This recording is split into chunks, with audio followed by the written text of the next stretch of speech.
Total Screen proudly presents their official podcast, On Screen, with your hosts, Tyson Gifford and William Rohrig.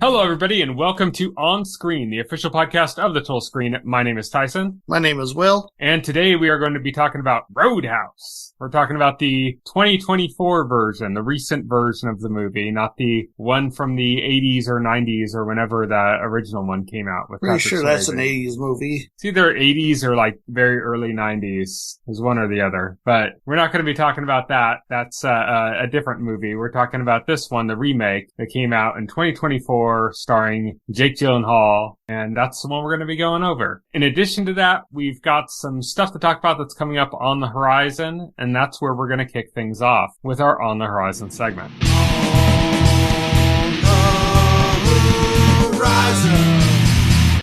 On the horizon. On the Horizon is where we talk about shows, movies, and games coming up in the next week or so. And we're going to kick things off with Tuesday, April 23rd, which is the date that Eiyuden Chronicle 100 Heroes finally comes out on PC, PS4, PS5, Xbox One, Xbox Series X, and Switch. But I think there's a caveat with the Switch version, right? Like it's the physical version's delayed or something? Yeah, the physical's delayed. It's still coming out digitally on that day. Yeah, but all the other ones, the physical version's coming out that day too, right? Yes. The Switch one has got a delay on the physical release, and otherwise they're all coming out. Yes. That is on Tuesday, April 23rd. And yeah, I know you have that already coming to you. The digital version, and you have a hard copy coming as well, right? Yes, yeah, I do have the physical coming when that is released. And for me, I am going to wait until I see what reviews are like for the Switch version. And if it seems like it runs well, then I'm going to pick up that one. And if it seems like it doesn't, then I might get it on PC. Fair. Unless the PC version is one of those rare, like, weird PC ports that just is shit.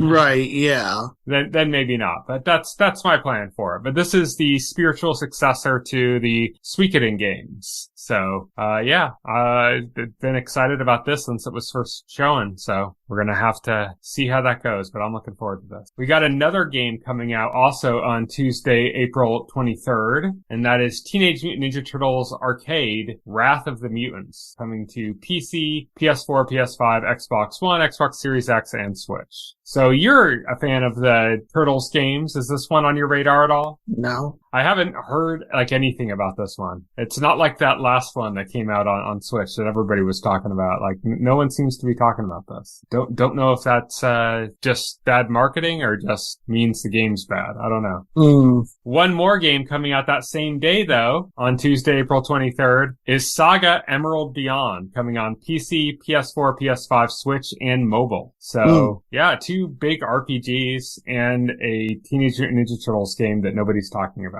Right, yeah. That's going to be all those on Tuesday, April 23rd. Then on Thursday, April 25th, City Hunter is coming to Netflix. We talked about this last week.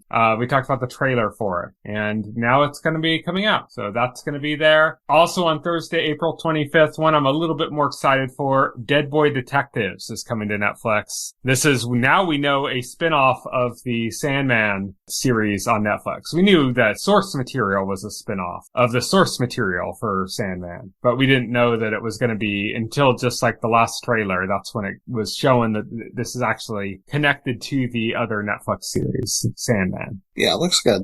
Also on Thursday, April 25th, Them, The Scare is coming to Amazon Prime. This is a like anthology series, seasonal anthology. So every season is a self-contained story. They did one before. It was just called Them, and this one's Them, The Scare on Thursday, April 25th on Amazon Prime. And then also on Thursday, April 25th, Velma is returning for its second season on Max to light the internet on fire. Because when the first season came out, people did not take kindly to it. because it was garbage. But that is coming out on Max. Then on Friday, April 26th, Knuckles is coming to Paramount Plus. This is the Sonic the Hedgehog spin-off series that seems to have like the same production values, has Idris Elba reprising his role as Knuckles. I mean, it looks good, but I haven't seen the Sonic the Hedgehog movies. But I remember when we watched the trailer for this, I said it actually kind of made me interested in watching Yeah, the I Sonic should, the I should Hedgehog watch movies. those at some point. I just don't have Paramount Plus right now, but it's one of those things where, I'm eventually going to get it again, so I can watch some of the newer South Park specials and whatever new ones come out after that. And when I do that, it'll be a good time to check out the Sonic the Hedgehog movies as well as Knuckles. Yeah. I do like Idris Elba quite a bit. So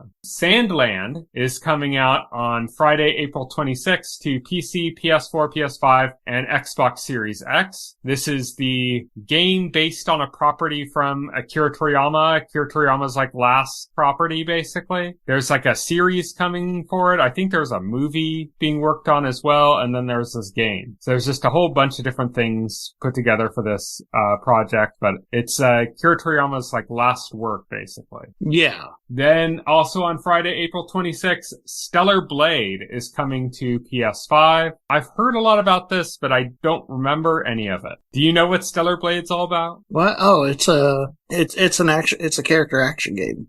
Like a Bayonetta type? It's more similar to like Nier Automata. Okay. So, but it's got kind of like a platinum vibe then, I guess. Yeah. All right. So that's coming on Friday, April 26th. And lastly, also coming on Friday, April 26th, Boy Kills World coming to theaters. I think of the entire lineup of everything on this On the Horizon segment, this is the one I'm the most excited about. It's like this, or maybe Eiyuden Chronicles. It's kind of like somewhere in between there, but Boy Kills World looks fantastic. That's, yes, it does. Looks amazing. I think it looks hilarious. It looks like a really fun action movie. Everything about it looks great. So I'm super psyched for that. And that is it for our On the Horizon segment. And this week, that leaves only full spoilers.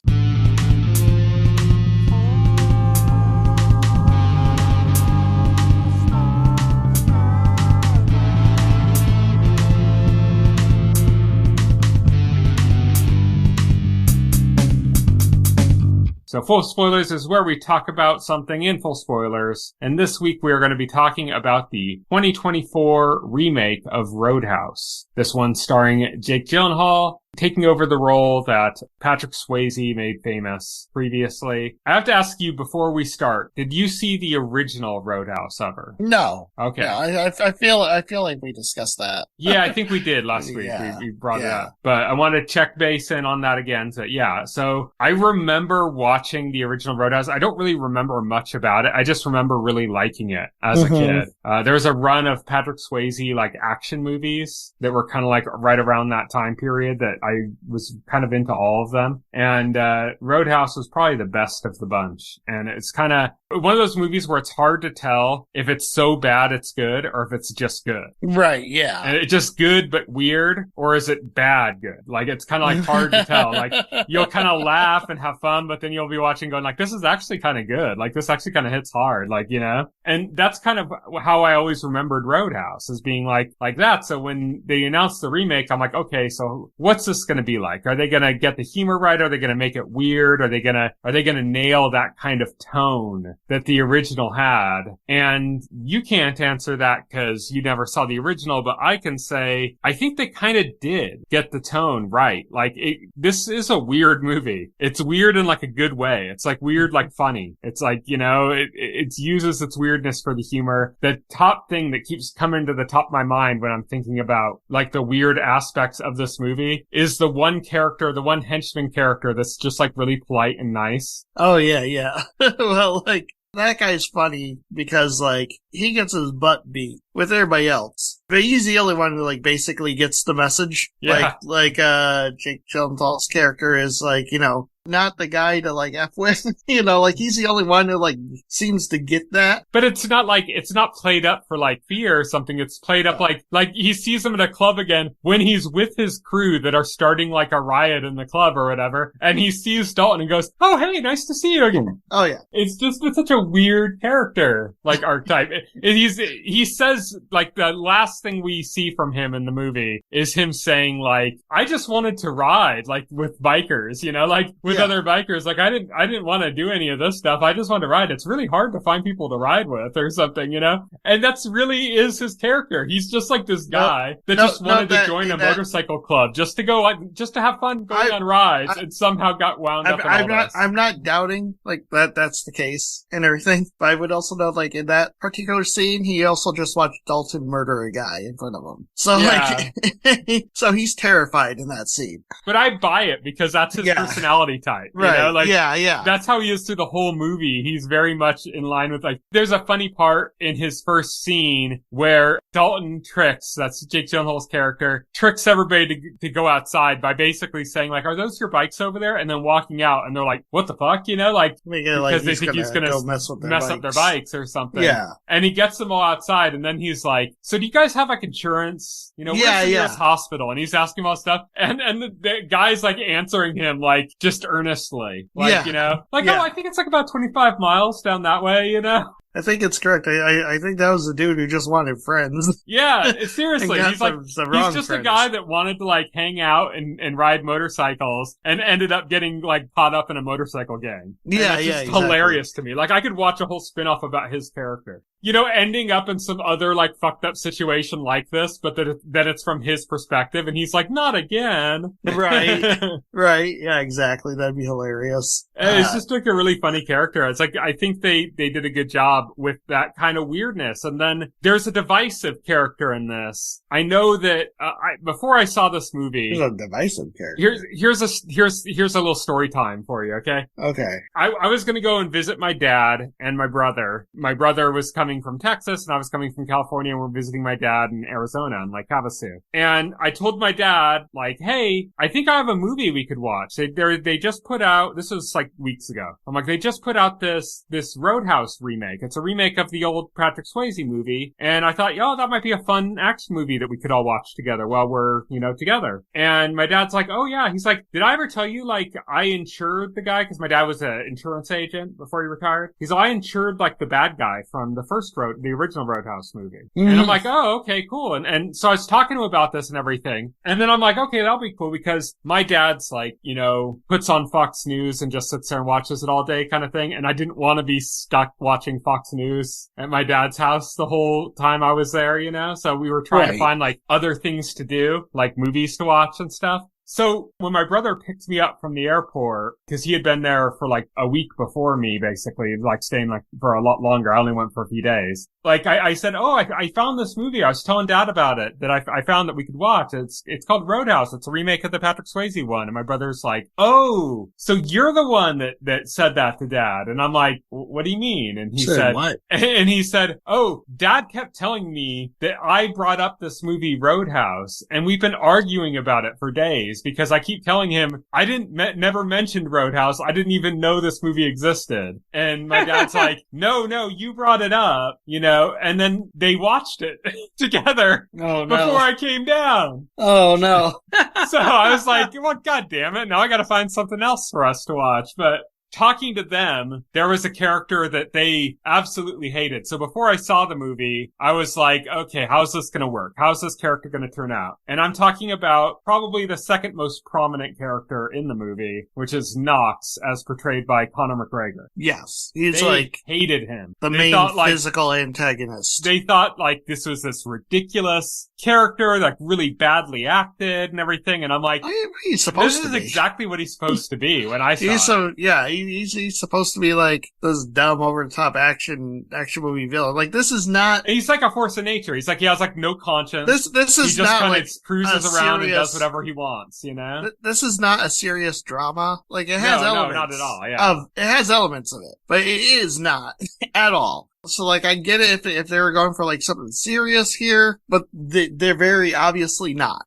I think the general kind of, like, weirdness in the tone of this movie is something that just did not connect with my brother or my dad. Right. And he's, like, maybe the most prominent character in that vein, in that sense of being just like a really weird character that's just not very unnaturalistic. And I said to you, I prefaced it before you watched the movie, I had brought up this whole thing where I'd read like an interview with Nicolas Cage, and he talked about kind of how everybody like hails like naturalistic performances in acting, but that's like less interesting to him. Like he doesn't think it's not good, but he's just not as interested in it. He thinks it's like you don't have to be naturalistic to do something good. Right. Yeah. It depends on the project, what they're going for. Like. Yeah. It's situational. But I brought that up to you at the time because you hadn't seen it yet, and I was curious, like, if you would like it, if you would like it, or if that kind of unnatural, just because my dad and my brother had such a bad reaction. I was expecting over the top villains of this. I was not expecting this to be some introspective. I was expecting some big crazy guys for Jake Gyllenhaal to beat up. Like, yeah. But even so, he's a very weird character. He's like, yes, he is. We first meet him walking naked, and then we last see him walking naked. All these characters are like eccentric as hell. Like, what are we talking about? Like, you were just talking about like the one guy who's just like some idiot who wanted like friends and decided like a biker gang was his friends. And he's like overly polite in like every scene. And then there's the crime boss, Ben Brandt, like, again, he's like another crazy guy. It's like, there's like Dell who gets eaten by a crocodile or an alligator or whatever. Like all the villains are like these crazy eccentric people. The only normal people are like the townsfolk, the people like working at the bar, like the girl at like working at the bookstore. Like they're the only normal people in the entire movie. Like the villains are like all like eccentric, off the wall characters. So Knox did not seem out of place at all in this movie. Yeah, okay? I think it was a step too far for them, for my dad and my brother, but for me, I was like, oh no, this is like perfect. This is exactly what he should be. This is escalation of stuff that they were already doing in a good movie, like with the plot. Like you want to escalate as you get deeper into the film, and this is the escalation. It's kind of like, yes, he's this character. He's just a force of nature. I mean, he just comes in. He'll just like crash his car into a building and then get out and like walk out, just like everything's fine. Right. Yeah, exactly. So like, I mean, one hand, I could understand where they're coming from, like because he's a cartoon character. He's a cartoon character. But at the same time, it's like, it did not feel out of place at all in this movie to me. I don't know. Yeah. I mean, honestly, like, there is an escalation to this movie. Like, it's never naturalistic. Like, never through the entire run. But I think the point where it, like, really is like, okay, wow, they're really, like, escalating things is when Dell tried to kill Dalton by, like, driving him off a bridge with a car. Yeah. And it was like, what the fuck? Like, this, all of a sudden, this, like, super heightened, like, weird action scene just out of nowhere. And then he probably gets eaten by a crocodile or an alligator or whatever. They do like some crazy like stuff with cinematography too. Like there's one point in like his first like fight against Knox where it goes into like first person perspective from Dalton's perspective for like part of it, for like a small part of it. It's the one and only time they do that in the movie. And that is like kind of like it's cool, but it's also kind of out of place because like the movie only does it that one time. Yeah. It's an interesting director that did this movie, though. It's Doug Liman. He did, he first rose to prominence with Swingers. That was one with, Vince Vaughn and, what's his name? Guy who directed the first Iron Man movie. Jon Favreau. Jon Favreau, yeah. So it's Jon Favreau and Vince Vaughn movie. That's like, the movie that got them. Yeah, his name just slipped my mind. But it's that's the movie that, like, first got them on the scene, was Swingers. Then he did Go, which was like, Timothy Oliphant and like that's that one where it's just all these different people's lives and it all ends up coming together around like a rave. Like there's this giant rave and stuff. And it was like a really crazy movie. And then he did Edge of Tomorrow, which has the honor for me of being like a Tom Cruise movie that I was able to get past my suspension of disbelief on. Because I've said this to other people, but like Tom Cruise is one of those figures that like he's so crazy with all his Scientology shit that I can't not think about that whenever I see him. Right. And so it's hard for me to watch Tom Cruise movies because I just think about all the Scientology shit. I think about him jumping on a couch and stuff. Like I just can't focus on the movie. And I went and saw Edge of Tomorrow by myself at the movie theaters because we were going to have like one of those planned like power outages, or they were doing like work, and so the power was going to be out. And I'm like, I don't want to sit in my house in summer with it getting hot, waiting for them to do this repair. I'm going to head out and just walk to the movie theater and go and catch a movie. And the only movie playing that even mildly interested me was Edge of Tomorrow. And that I love the movie so much that the Tom Cruise stuff never bothered me. I was able to like watch and enjoy a Tom Cruise movie unperturbed. And so I got to give Doug Liman credit for that. But it's one of those things. I saw this movie and then I looked up like who the director was and stuff and was like, wow, I've actually like liked quite a few things he's done. That's crazy. I didn't even know he did this. Right. But yeah, Doug Liman definitely has like this very like interesting kind of kinetic style of shooting like fight scenes and stuff. It's kind of got this like almost what do they call it in like old Hong Kong movies when they would like speed up the footage? Like they call it like ramping or something. Oh, I have no clue. It's almost got like a sense of ramping. Like the scene where the guy, like I had mentioned, where the character Dell tried to like run him over, like felt ramped. Like it felt like unnaturally fast. You know, like the speed had been ramped up in post-production or something. Which, you know, they don't do that because they don't need to anymore. They'll just, you know, do those kind of things with CG to clean them up and stuff. They don't ramp footage the same way they used to, but like it kind of has that kind of vibe to it, like stylistically. So I kind of dug that. I think a lot of the fight scenes were just really cool, actually. Oh, yeah. The fight scenes and the action scenes in general. I'm thinking of the boat explosion scene and like how it cut on the explosion to like a way overexposed image. Like everything was all blowing out and stuff to kind of really play with the shock of the moment, you know? Oh, yeah, absolutely. I thought like the cinematography was great for this, like especially during the fight scenes, because like he does have a knack of making the fight scenes like feel like very kinetic. Yeah, definitely. It's a very, very cool stylistically, very cool, not just cinematography, but choreography too. Yes. Like the way Jake Gyllenhaal fights is really interesting, you know, like the way they added to it. The kind of slap fight he did with first fight we see him do, you know, where he's just slapping people. And just like the way they just played on the speed of it and the shock value of that, you know, like I really dug that. I really dug kind of all the stuff with the fight scenes and stuff. And I think all that tied in well with his character too. Like you would mention that all of the characters are like cartoon characters in this, or like all the villains are like cartoon characters. And I think what's kind of interesting is that Dalton, the main character, isn't unlike that either. He's also kind of a cartoon character. Right, yeah. It's funny because like I was reflecting on the movie, like it's well acted, like there's great fight sequences, you know, like the direction's great, everything, but it's not a particularly deep movie. You know, there's hints, you know, of like darkness and regret in Dalton. Like we do see like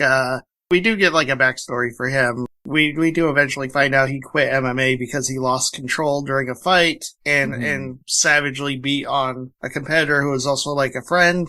This is actually explained to us by like the villain of the movie, which is funny, but like it's not really like expounded upon, you know? Like it's kind of like that's the backstory, and like Dalton is carrying around like this darkness and this guilt, and that's all you need to know. Yeah. You don't need that many details. It's just kind of the motivation for why he acts a certain way and why he's reluctant to do certain things and why he's seemingly punishing himself and all these kind of things, like they all tie to that, you know, and it's just kind of an explanation for it. And it's just kind of really there to have like the moment of escalation when he starts killing people. Yeah. Oh, yeah. Because it's like, it's just like suddenly like, oh shit, now he's killing people. And what's funny is that happened in the original Roadhouse movie too, but it was never like, they never had a reason for it. Like in the original Roadhouse is really weird because they play up the character of Dalton as even more famous than the way they played up Dalton in this version. Huh. Like this version, there's a few people that recognize him, but a lot of people don't. Yeah. But in the Patrick Swayze movie, everybody recognized him. But what was so weird about it was that he wasn't an MMA fighter or something like that. He was a cooler, which is basically like the leader of a group of bouncers that like calms situations down, basically. Huh. Like, his job is less to, like, beat people up and more to, like, de-escalate the situation. And they make it like he's a cooler that works at nightclubs and is somehow, like, super famous. Like, everybody knows who he is because he's such a badass and he's such a good cooler. And, like, he's, like, world famous for that or something. Like that would ever happen. Like, like, you're like, man, that one bouncer from that club, like, 4 states over that we've never been in that area, but everybody knows who that guy is because he's such a badass. It's like, nobody would know who somebody like that is. Like, nobody would know who that is, but it was just kind of like a funny aspect to his character. And then in Roadhouse, the first movie, there's a scene where he's getting into fights with this, like, the criminal organization that ends up getting involved in everything that's going on. And he ends up, like, killing somebody. I think he, like, rips their throat out or something. And it's just like a what the fuck moment, because it's like, wait a minute, this was just about, like, a guy, like, a bouncer, like, throwing people out of a bar. And now he's, like, ripping people's throats out? Like, what the hell's going on, Surprise! It's just like this weird escalation, and they did it here too with this one where he escalates it by killing this guy. Yeah, but they tried to, like, explain the escalation here, at least, Yeah, so that, yeah. like, it's not out of nowhere, you know? Yeah. And also, like, I like the way they do it, because, like, I like the way they do it. I like the way, like, they show him, like, crossing the line, because they do it in a way that makes sense, because we've seen him multiple times injure somebody, like, in a specific way, and, like, explain, what he did, and, like, oh, you're gonna need, like, a hospital, and B, like, we've also, like, we got that, like, where they destroyed the bookstore, which he had a connection to, because, like, he was bonding with the girl who worked there, and he's seen that, like, he was leaving. He was actually leaving. He was actually, like, done with the whole thing, and then he's seen that bookstore destroyed, and then, like, so, like, that the girl and her father were in the hospital.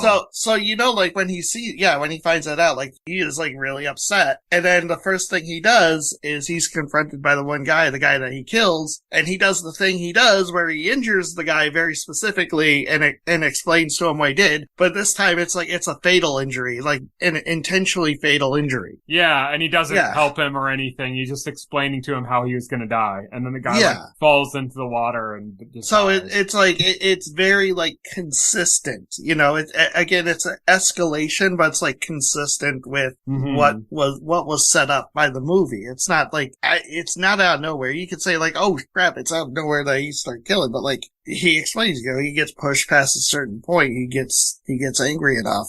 It's an escalation. It makes sense, is what I'm saying. Yeah, I really dug, like, what you're mentioning, like, him doing that kind of thing previously. And we had mentioned the scene before where he was, like, slapping the guys, and when he tricked them out to go outside by expressing an interest in their motorcycles and making them worry that he was going to ruin them and stuff. I really love our introduction to kind of the way he operates in that scene, and that it sounds like a badass line to just go like, oh, where's the nearest hospital? Or like, you guys have medical insurance, right? But then, like, after he beats them all up and stuff, he, like, literally drives them to the hospital. And then it's, like, in the hospital telling the nurses, like, what the injuries are for each of the people. Like, oh yeah, this guy, I broke his arm, so you're gonna want to check that. And then I broke this guy's nose. This guy, I think I sprained something here. It's like, everything's just like, he's just very calm, very cordial, very pleasant to this, like, biker gang that he just kicked the shit out of. Oh yeah. That's nice Dalton. And that's Dalton at that point. They didn't do anything specifically to him. They were just assholes, and he was doing a job. Yeah. So at that point, like, he's nice Dalton. And then at the end of the movie, he's not nice Dalton anymore. No, not anymore. Then he starts going crazy and everything escalates, and before you know it, he's murdering people by punching them in the throat, and then he's fucking blowing up boats. Yeah. It's just crazy town, And, oh god, the last fight with Knox, with Conor McGregor's character, where he's just with the knife. Oh, that's such a creative, awesome fight, where he's like, it is, stabs him in the leg, and then he stabs him with another knife, and then he pulls the knife out of his leg and stabs him again. It's like, Jesus Christ. It's so brutal and so, like, efficient. It's so brutal.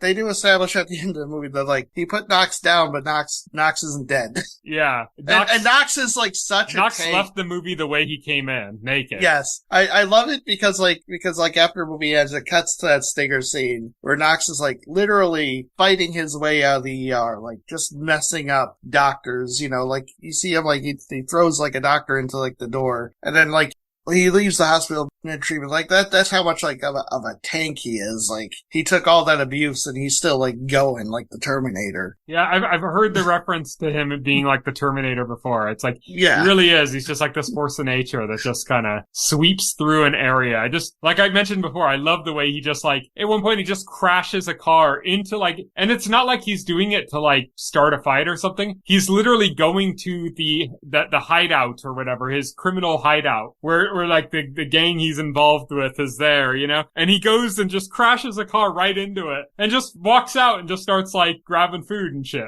Yeah, exactly. It's not like he didn't do that to like fuck somebody up or anything. He just did it, and then he's just grabbing food. Just do it because he doesn't care. And he made the Terminator reference. Like I said, the first time we see him, he's naked, walks right up to a guy and starts like scanning him for clothes, basically. Yeah. I half expected them to cut to like to cut to his vision, and it would be all like infrared with like I love it because like heads up display or something. It shows him like looking over this guy, and then like there's a cut, and then when it cuts back, he's in that guy's clothes, but like the venter stall and everything around him is also like on fire and crap. Yeah. Yeah. He's just an absolute nut, and oh man. Such a weird movie, but like I'd say weird in a good way. It's a fun movie. It's a fun it's a fun action movie. That's what I expected going in. That's what I got. I kind of like when I get when I expect out of movies. I like that there wasn't like some weird swerve or they didn't like try to do something weird with it. They just like, we're going to give you an action movie where Jake Gyllenhaal like beats up a bunch of like criminals. And it's like, yeah, okay. And that's what you get. And I mean, and it's well acted. It's well directed. I mean, you can't ask for much more really. Yeah. I mean, it's a great movie. And I think it's interesting how it works in correlation with the original movie. Cause the original movie, I think, is a little bit more subtle in the way it's weird. Like, it's weird and it escalates in the same way, but it doesn't do it in like this super stylistic way that really draws attention to itself for being like weird and stuff. Mm-hmm. It just kind of happens that way. And when you watch the movie, you're just kind of like, whoa, what the hell? Like, why did this movie like suddenly about this instead of that? Like what's going on? Like they just completely forgot about the Roadhouse and now he's like involved with some organized crime group. Like what's going on? Like just the way all that kind of stuff happens. It's similar to the way it happens in the original movie, but in the original movie, they don't have like, I think there's like a lot of like really stylistic, like I'll say punches for lack of a better word, like not meaning actual punches, but meaning like it hits you over the head with style to like point out like, oh, there's a weird cool thing coming up, and they didn't really do that in the original movie. It's like you have to kind of like be paying attention and then you'd realize like, oh, things are going really weird, whereas like this movie, I think you could be like on your phone while the movie's playing in the background and realize the movie's really weird, if that makes any sense. It's more blatant, I should say. But it's still like honoring what the first movie was, which was just like really structurally a weird movie. Right, yeah.